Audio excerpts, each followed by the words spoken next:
Hello दोस्तों, कैसे आप सब। मुझे पता है कि आप सब बहुत ही अच्छे हैं, घर में हैं, सेफ हैं। आज जिस टॉपिक के बारे में हम बात करने जा रहे हैं वो टॉपिक ये है कि रिलेशनशिप में हमें ऐसा क्या करना नहीं चाहिए जिससे हमें बहुत रोना ना पड़े, हमें बहुत ज़्यादा दुख ना हो, हमें बहुत ज़्यादा प्रॉब्लम ना फेस करना पड़े। हमें ऐसा क्या करना है रिलेशनशिप में।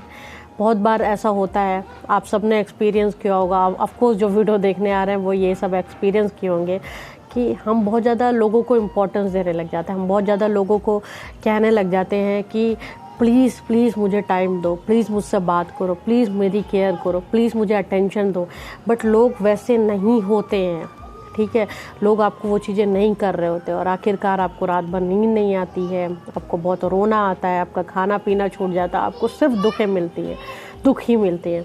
तो ये रिलेशनशिप में होता है। अब ये चीज़ें नहीं हो, इसके लिए हम बात करेंगे, है ना। तो हमें करना क्या है उसके लिए थोड़ा सा डिस्कस करेंगे। तो फटाफट चैनल को सब्सक्राइब कर लीजिए, बेल आइकन को हिट कर लीजिए। वीडियो अपलोड होगी तो नोटिफिकेशन मिल जाएगी। वीडियो पसंद आएगा तो लाइक शेयर ज़रूर कीजिएगा। और चलिए फिर स्टार्ट करते हैं।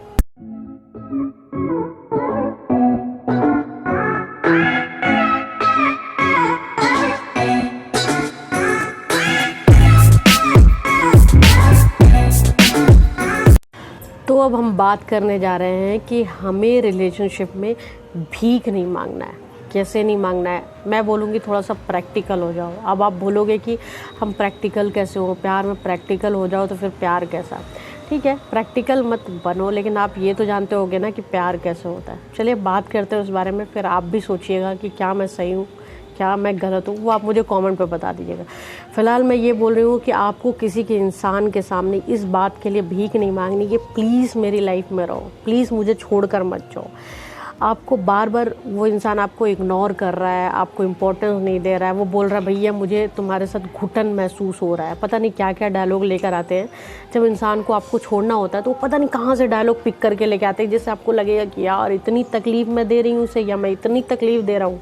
तो जब इस तरह की बातें हो तो आप उसे बिल्कुल उससे भीख मत मांगो कि प्लीज़ आप मेरी लाइफ में रहो, फिर आपको रहना, मैं आपके बिना नहीं रह सकती, मैं नहीं रह सकता। जब आप ये चीज़ें नहीं करोगे, अब आप बोलोगे कि मैम ये कैसे करें, ये होता नहीं है, हम प्रैक्टिकल नहीं, हम लॉयल हैं, हम बहुत ज़्यादा प्यार करते हैं। तो वो भी तो आपसे प्यार करता है ना, अगर कह रहा है तो। और जब वो प्यार ही नहीं कर रहा है तभी तो वो चीज़ें कर रहा है। और जब आपको पता चल गया है कि वो प्यार ही नहीं कर रहा है तो फिर ऐसे रिलेशनशिप के लिए भीख क्यों मांगना है। ठीक है, प्यार ही चाहिए ना आपको पता है ना प्यार कैसा होता है। प्यार तो ऐसा ही होता है कि बिना बोले एक दूसरे की लाइफ में रहना है, प्रेजेंट रहना है। तो जब सामने तरफ से उस तरह की चीज़ें नहीं मिल रही है तो ये प्यार तो नहीं हुआ ना। तो फिर आप भीख मत मांगो। जब आप भीख नहीं मांगोगे तो आपको दुख नहीं होगा, पहली बात। दूसरी बात है कि किसी इंसान के सामने ये भीख नहीं मांगना है कि प्लीज़ मुझसे बात करो, प्लीज़ तुम मुझसे बात नहीं करते, तुम कितना बिज़ी रहती हो, तुम कहाँ बिज़ी रहते हो। बात करने के लिए भी भीख नहीं मांगनी है हमें। ठीक है, आप बहुत ज़्यादा बात करने, वो सामने वाले को अगर आप प्यार तो जानते हो कैसा होता है। प्यार बिना एक दूसरे की आवाज़ सुने बिना तो दिन ही नहीं गुजरती है ना, टाइम ही नहीं निकलता है जब तक एक दूसरे की आवाज़ ना सुन लो। प्यार तो ऐसी चीज़ें होती हैं। तो यानी वो इंसान आपसे बात नहीं कर रहा है, ठीक है, वो इंसान को आपसे बात करने का मन नहीं हो रहा, मतलब वो आप पे इंटरेस्ट नहीं है। तो मैं ये कह रही हूँ कि आप कहोगे आप बहुत ज़्यादा लॉयल हो, आप बहुत ज़्यादा प्यार करते हो, तो आपसे ऐसी चीज़ें नहीं होती। तो आपको ये सच्चाई तो जाननी पड़ेगी ना कि वो लॉयल नहीं है। जब आपको पता है कि प्यार में ऐसी चीज़ें होती कि बिना बोले इंसान एक दूसरे की आवाज़ सुनने को तरसता है, तो वो तो नहीं कर रहा है ना ऐसा। तो जब उसके साइड से नहीं हो रहा, मतलब इसको प्यार तो नहीं बोलोगे आप। तो कुछ ना करो तो कम से कम इस सच्चाई को तो पिक कर लो कि भैया उसे इंटरेस्ट नहीं है आपसे बात करने के लिए। तो इसके लिए भी भीख मांगना बंद करो तो आपको दुख कम होगा। तीसरी चीज़ है कि केयर, लव, है ना, ये चीज़ें बोलना बंद करो कि तुम मेरी केयर नहीं करते, तुम मुझसे प्यार नहीं करते हो। पूछना बंद करो, तुम मुझे केयर नहीं करते हो, तुम मुझसे बात नहीं करते हो, तुम मुझे प्यार नहीं करते हो। ऐसा ये सब बोलना मतलब आप जता रहे हो कि आप बहुत ज़्यादा प्यार करते हो, आप बहुत ज़्यादा केयर करते हो, आप बहुत ज़्यादा, ये सब भीख मांगना बंद करो। मैं यही बोल रहा हूँ कि ये सब चीज़ें आपको रिलेशनशिप में नहीं करना है। ठीक है, अब ये करने की ज़रूरत ही क्यों पड़ रही है, और अगर ज़रूरत पड़ रही है तो ये प्यार ही नहीं है। ठीक है, कि आपको हर चीज़ बोलनी पड़ रही है। प्यार तो ऐसा होता है बिना बोले इंसान समझ जाता है। एक दूसरे के साथ इतना टाइम स्पेंड कर लेते हैं कि एक दूसरे की बात, आवाज़, टोन, वे ऑफ टॉकिंग, देखने का तरीका, सब चीज़ों से पहचान जाता है कि इंसान सामने वाला सोच क्या रहा है। और इनफैक्ट कई प्यार तो ऐसे होते हैं जो बहुत गहराई वाले होते हैं, जो बिना बोले ही चीज़ें समझ में आ जाती है। तो आपको भी तो यहाँ पर सच्चाई पिक करनी पड़ेगी ना सामने वाले से कि भैया इसको इंटरेस्ट नहीं है आप में, ठीक है, इसलिए आपको बोलना पड़ रहा है कि मेरी लाइफ में रहो, मुझे छोड़ के मत जाओ, मुझसे बात करो, मुझसे प्यार करो, मेरे साथ टाइम स्पेंड करो, ठीक है, मेरी केयर करो। ये जहाँ बोलना पड़ जाए तो प्यार नहीं होता। तो ये भीख मांगना बंद करो, सच्चाई को पहचानो और दूर हो जाओ, ठीक है, दूर हो जाओ। क्या भीख ही नहीं मांगोगे तो दुख ही नहीं होगा। फिर चौथी चीज़ है कि आप प्रायोरिटी है ना वो भी चेक करो। जब आप सामने वाले की लाइफ में प्रायोरिटी नहीं है आपकी, आप इम्पोर्टेंस नहीं हो, आपको वो इतनी इम्पोर्टेंस नहीं दे रहा है, तो आप क्यों बैठे हुए हो कि एक कॉल आया दौड़ गए हम। हमारे लिए ना हमारे घर वाले इम्पोर्टेंट है, ना हमको बाहर घूमने जाना है, ना हमें कुछ एंजॉय करना है, सिर्फ आप इम्पोर्टेंट हो। उसके लिए मेरा काम इम्पोर्टेंट है, मेरे दोस्त लोग बुला रहे हैं, मुझे घर वालों के साथ बैठना इम्पोर्टेंट है, मुझे वो करना इम्पोर्टेंट है। भाई जब उस इंसान ने आपको इम्पोर्टेंस नहीं दी है तो आप क्यों पागल हुए पड़े हो कि नहीं तुम ही मेरे लिए सब कुछ हो, तुम प्रायोरिटी लिस्ट पे हो। ये करना बंद कर दो। ये भी आपके एक दुख का कारण है। जब आप प्रैक्टिकल माइंड से रहोगे ना, जब आप ही नहीं करोगे तो आप सामने वाले से एक्सपेक्ट नहीं करोगे, जब एक्सपेक्ट नहीं करोगे तो आपको दुख नहीं होगा। समझ में आ रही बात? तो आपको करना है क्या है, ये सब चीज़ें नहीं करनी। समझ में आई बात? आपको भीख नहीं मांगना है कि मेरी लाइफ में रहो, आपको भीख नहीं मांगना है कि मुझसे बात करो, आपको भीख नहीं मांगना है कि आप मेरे लिए केयर करो, आप मुझे टाइम दो, आपको भीख नहीं मांगनी है कि आप मेरे को प्रायोरिटी पे रखो जो आप खुद रख रहे हो। आपको खुद भी वो नहीं करना है, ठीक है। लास्ट पॉइंट मैं आपको बताऊंगी कि अवेलेबल मत रहो, ऑल टाइम अवेलेबल मत रहो, ठीक है, कि आप बस फ्री बैठो, वो इंसान आपका कॉल उठा रही है नहीं उठा रहा है या कहीं और है, भैया मैं यहाँ पे एक दो दिन बात नहीं कर रहे हैं, आपका रो रो के बुरा हाल है, तीसरे दिन बता दिया गया कि ये कहानी है वो कहानी है। अब आप बैठे रहो, फिर आप बात करने लग जाओ उल्लू की तरह, फिर इंसान गोल हो जाए, फिर कह दे ये कहानी है वो कहानी है। समझ रहे हो?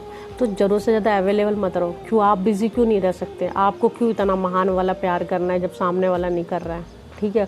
और अगर सामने वाला, अगर आप बहुत प्यार वाले इंसान हो, आपको बिल्कुल सही वाला प्यार करना है, तो ऐसे इंसान से क्यों करना है जो आपको प्यार ही नहीं करता।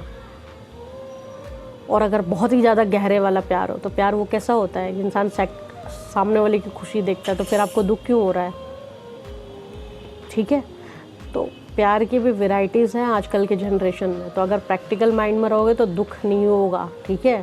प्यार, मैं ये नहीं कहती हूँ आप सामने वाले के साथ बुरा करो। प्रैक्टिकल होना क्या मतलब होता है, मैं इतना ज़्यादा प्रैक्टिकल नहीं बनने बोल रही हूँ कि आप सामने वाले को हर्ट करो, तकलीफ दो, उसे टॉर्चर करो, उसको मेंटली टॉर्चर करो, ये नहीं बोल रही। आपको दुख ना हो इसलिए प्रैक्टिकल बन कर रहो कि आपको उससे भीख नहीं मांगनी है, आपको उसके आगे हाथ नहीं जोड़ना है कि ये करो। ये सब चीज़ें प्यार में ऑटोमेटिकली होती है। अगर ये आपके और उसके बीच में प्यार है तो ऑटोमेटिक वो इंसान आपसे बात करेगा, वो आपकी आवाज़ सुनने को तरसेगा, वो आपको कॉल करेगा या करेगी, आप उसके लिए प्रायोरिटी लिस्ट पे होगे, आपके लिए 24 घंटे अवेलेबल। ये सब प्यार में अपने आप ही होता है। इसे बोलने की ज़रूरत नहीं होती, भीख मांगने की ज़रूरत नहीं होती। तो इस चीज़ को समझो, इस सच्चाई को पहचानो, इस सच्चाई को पहचान कर ही अपने आप को उस अकॉर्डिंग लाइफ में आगे बढ़ो, तो दुख नहीं होगा। अब आप बोलोगे मैडम तो ऐसे में तो प्यार, आप तो बोल रहे प्यार ही मत करो, है ना। तो मैं आपको बता दूं कि मैं प्यार के ख़िलाफ़ नहीं हूँ। प्यार बहुत अच्छी चीज़ है, बहुत बहुत बहुत अच्छी। इनफैक्ट प्यार है लाइफ में तो सुकून है, ठीक है। तो प्यार करना है पर सही इंसान से करना है, जो हमारी केयर नहीं करता, जिससे हम इम्पोर्टेंट नहीं है, जिसके लिए हम प्रायोरिटी में नहीं, हम उसके पीछे क्यों भागें। हमारी भी तो लाइफ है, हमें भी तो एक लाइफ मिली है, उसे हमें भी तो जीना है। हम क्यों किसी के पीछे रो रो के अपनी लाइफ बर्बाद कर दें। और 2 साइकोलॉजी बताऊंगी मैं जाते जाते। एक साइकोलॉजी जो कहता है वो बिल्कुल सच कहता है कि ज़रूरत से ज़्यादा किसी को टाइम, पैसा, केयर मत करिए, वरना ह्यूमन टेंडेंसी होती है, ह्यूमन नेचर होता है कि वो उसको फॉर ग्रांटेड लेता है और आपकी बैंड बजाने लग जाता है, ठीक है। और तीसरा, ये इंसान आपके लायक नहीं है ना, तो आपका भी सच्चा प्यार कहीं वेट कर रहा होगा, जब उसके बाद आपको कोई और प्यार ढूंढने की ज़रूरत नहीं पड़ेगी। तो प्यार होता रहता है, ठीक है, तुम नहीं और सही, और नहीं और सही, ठीक है। तो ये रियलिटी है। अब चलते हैं इंस्टाग्राम में जो मैंने पोस्ट किया था सैटरडे को, उसके आंसर की ओर। तो फिर इंस्टाग्राम का जो क्वेश्चन है वो ये है कि जब आपका पार्टनर की रियलिटी आपको पता चल गई हो, तो कुछ ऐसा हो जो उसने छुपाया हो, पर जब आप उससे बोले तो वो एक्सेप्ट ना करे, मतलब अपनी गलती एक्सेप्ट ना करे। तो क्या ऐसे रिलेशनशिप में रहना चाहिए, हमें करना क्या चाहिए, है ना। तो इसके लिए मैं सिर्फ आपको इतना ही आंसर करूँगी कि आप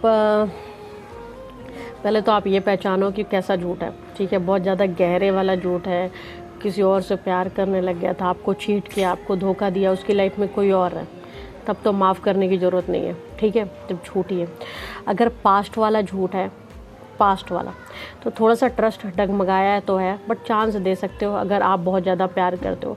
बट एक माइंड सेट करके चल सकते हो कि शायद आगे भी ये पॉसिबल हो, लेकिन उसे क्लियर कट बता दो कि नेक्स्ट टाइम अगर ऐसा हुआ या मुझे कोई झूठ पता चला तो आप मुझे खो दोगे। मतलब बी प्रैक्टिकल, और उस पर आप बिल्कुल आप वैसे उस बात पे खड़े रहना। अगर ऐसा होता है तो आप तुरंत ही उस इंसान को सबक सिखाना। सबक कैसे सिखाओगे, जो आपने बोला है उस पर स्टैंड लेना। जैसे ही आप स्टैंड लोगे, सामने वाले को पता चल जाएगा कि आप रियल हो, बहुत ज़्यादा रियल हो, कि ट्रू रिलेशनशिप निभा रहे हो, और जो चीज़ आपने कही है आप उस पर खड़े हो। और अगर ये छोटे मोटे झूठ हैं तो उसके लिए भी आपको प्रायोरिटी, मैंने हमेशा से कहा है कि प्रायोरिटी सेट करें, है ना। रिलेशनशिप इम्पॉर्टेंट है कि वो छोटा मोटा झूठ इम्पॉर्टेंट है, वो देखना पड़ेगा कंपैरिजन, ठीक है। कि मार्केट गया है, झूठ बोल के आया कि मैं मार्केट गया, तो हमारा रिलेशनशिप ज़्यादा इंपॉर्टेंट है ना। मार्केट झूठ बोल के चला गया तो हो सकता है हमसे डर रहा हो या हमने मना किया हो, तब इसलिए तो उसकी सच्चाई भी पहचाननी है। तो प्रायोरिटी पे भी ध्यान देना है कि हमारा रिलेशनशिप ज़्यादा इंपॉर्टेंट है कि वो झूठ ज़्यादा इंपॉर्टेंट है। तो जो वजन ज़्यादा है जिस चीज़ का, उधर जाना है। मैंने बहुत पहले एग्जांपल भी दिया था, अभी भी दूंगी, कि कोई भी चीज़ करने के पहले आप देखा करो उसका लॉस और प्रॉफिट, ठीक है। लॉस प्रॉफिट कैसे, कि हमें तकलीफ़ किस चीज़ से ज़्यादा होने वाली है, ठीक है। उस तकलीफ़ में जिस चीज़ से ज़्यादा, यानी उसका पल्ला जो है वो ज़्यादा भारी, वो दिल के आपके ज़्यादा करीब है, तो उस चीज़ पे ध्यान दो। हाँ, बट एक चीज़ का प्रायोरिटी रखो कि चीटिंग को बर्दाश्त मत करो कि कोई और है, किसी और से बात कर रहा है, आपको उल्लू बना रहा है, तो ये नहीं है। आप दोनों में बहुत ज़्यादा प्यार है, छोटे मोटे यहाँ वहाँ के झूठ है तो उसे एडजस्ट करो, उससे बातें करो, उसे चांस दो, उसे धमकी दो, उसे मौका दो, उसे वार्निंग दो कि नेक्स्ट टाइम ये चीज़ें नहीं होनी चाहिए। बट आपको पहचानना होगा कि रिलेशनशिप इम्पॉर्टेंट है या वो झूठ इम्पॉर्टेंट है, ठीक है। तो ये मेरा आंसर है। आपको जो भी हो आप कमेंट में बताइएगा। तो जो मैंने बताया उस पर ध्यान दो, और प्लीज़ मेरे हर वीडियो को देखो और वैसे ही लाइफ को जियो। लाइफ बहुत ईजी हो जाएगी, बहुत मज़ा आएगा लाइफ जीने में। तो चलो फिर मिलेंगे नए वीडियो के साथ। तब तक अपना ध्यान रखिए, घर में रहें, सेफ रहें। Thank you.